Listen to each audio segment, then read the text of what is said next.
Итак, уважаемые коллеги, рановоды, поменял вот резиночки вот эти вот на полиуретановые, на стабилизаторах, на стойке стабилизатора, на самом стабилизаторе. Долго меня мучит, что стучит. Снял вот хомутик с пыльничка и вот так вот пошебуршил. Слышите? Это что? Это уже кирдык. Или это вот не должно вот так вот болтаться.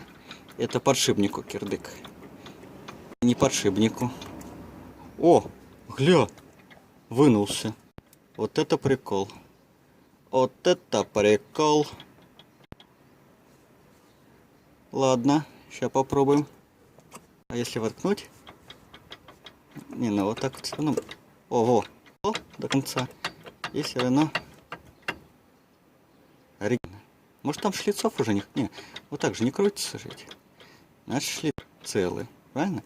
А вот так вот, как что в кое-чем. И выходит. Не мешала бы тяга, то, наверное, до конца сам вышел бы. То есть опорного, наверное, нет. Ну, попробуем разобрать, а потом запчасти будем тогда заказывать. Ваши комментарии, пожалуйста, внизу.